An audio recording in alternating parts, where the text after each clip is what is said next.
Bonjour à tous et à toutes. Enfin, merci d'être venus si nombreux. Donc on va commencer. Donc je vais vous présenter le centre de ressources, le centre de ressources cuivre.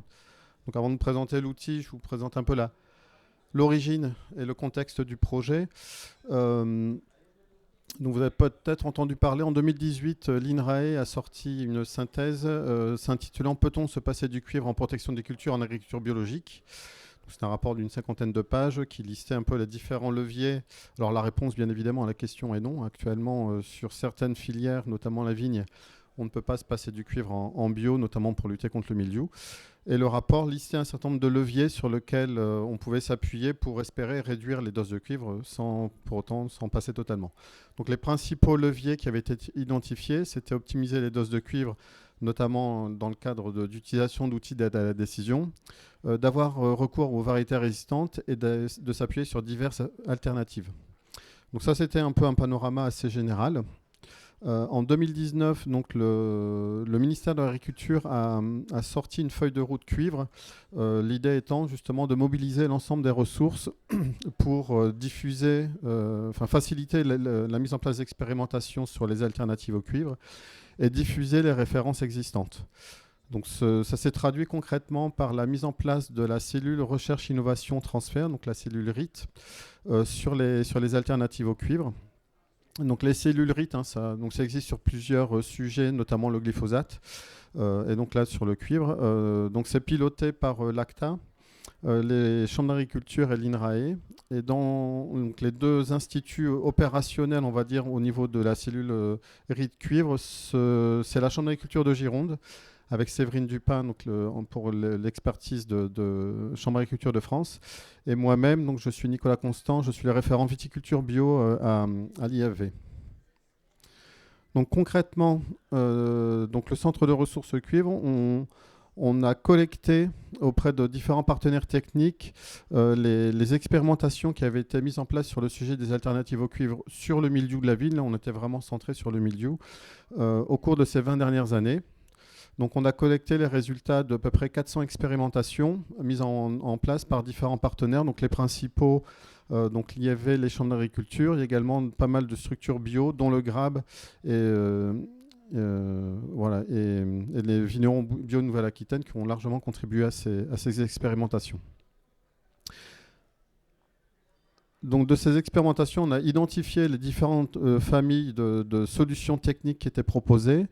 Donc là, vous voyez la grande majorité des solutions techniques, ce sont des substances végétales, mais on rencontre aussi dans ces expérimentations d'autres leviers, comme les huiles essentielles, des substances minérales, des sucres, et puis donc des sujets un peu différents comme les variétés résistantes ou les outils de la décision.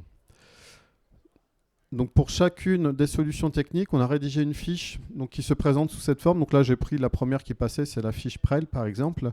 Donc comme je n'ai pas d'accès Internet, j'ai fait des captures d'écran. Donc vous pouvez retrouver sur le centre de ressources ce genre de documents, qui sont toujours présentés de la même manière. Donc là, quand on le connaît, on précise le mode d'action de la solution présentée. Le cadre réglementaire, ça c'est très important parce qu'il y a pas mal de produits qui sont testés mais dont les conditions d'utilisation ne sont pas forcément très cadrées. Donc à chaque fois on précise dans quel cadre vous pouvez ou non l'utiliser.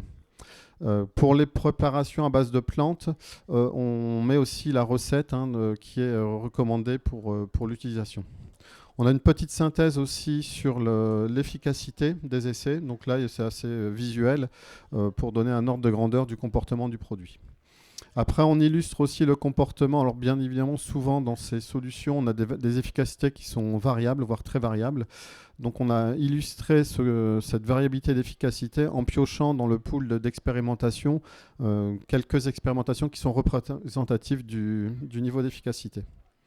Et après, donc à la fin, vous avez la liste des expérimentations qui ont été utilisées pour rédiger la fiche et les contacts des personnes qui ont rédigé qui ont mis en place ces expérimentations si vous voulez approfondir les résultats présentés.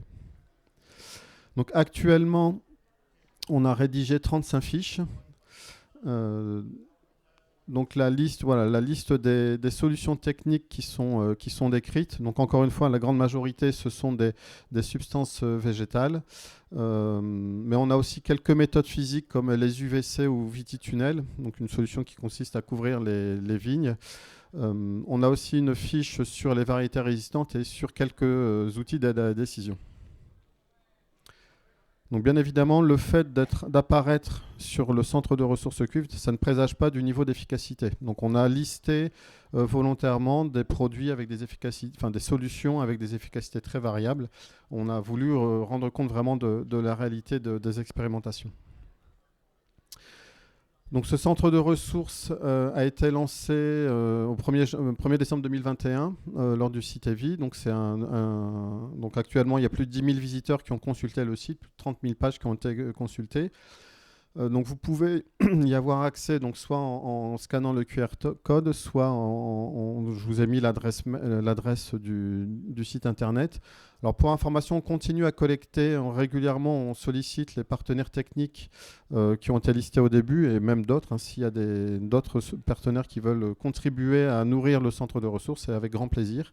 Donc on continue à mettre à jour les fiches existantes ou à créer de nouvelles fiches si de nouvelles solutions sont identifiées.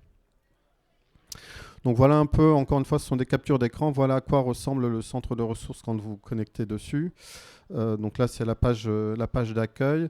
Vous avez la deuxième page, donc on a regroupé les solutions techniques par grande catégorie. Et si vous cliquez sur un des visuels, vous avez la liste des différentes solutions qui apparaissent. Alors juste pour information, là par exemple, on est sur les substances végétales. On a listé uniquement des solutions techniques qui ont été testées individuellement. Je pense par exemple, souvent on nous pose la question sur l'ortie, donc il n'y a pas de fiche ortie, parce que dans toutes les expérimentations auxquelles on a pu avoir accès, l'ortie était toujours associée à une autre plante, principalement. C'était souvent la prêle d'ailleurs, et du coup on n'avait pas moyen de faire une fiche spécifique sur l'ortie. Et donc voilà, quand vous cliquez sur un des noms, vous arrivez directement sur la fiche technique. Donc le centre de ressources, c'est le premier outil d'une longue série.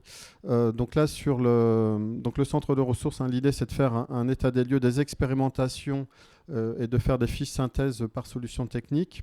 En parallèle, il y a une initiative des chambres d'agriculture qui s'appelle Alter Cuivre, donc qui est disponible actuellement qui est coordonnée par la Chambre des Pays de la Loire.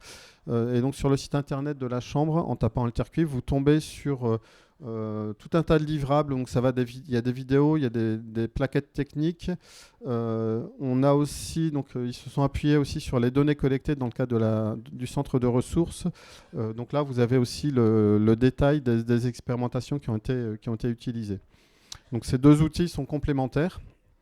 Et il y en a un troisième qui est en cours de production. Donc ça s'appelle Copper School. Donc c'est coordonné par la Chambre d'agriculture Gironde et l'IFV. C'est pour proposer un support de formation sur le mildiou et l'ensemble des maladies pour lesquelles le cuivre peut avoir une action. Donc principalement le mildiou, mais également le black rot et la nécrose bactérienne. Ensuite, un support de formation aussi sur le cuivre et sur les alternatives. Donc l'idée, c'est d'avoir ces trois outils vous permettent d'avoir une vision globale des connaissances qu'on a actuellement sur ces sujets des réductions de doses de cuivre. Donc voilà, il est en cours, il est prévu, la sortie est prévue pour début 2024. Donc voilà ce que je voulais vous dire sur le centre de ressources. N'hésitez pas à poser des questions si vous en avez ou des remarques.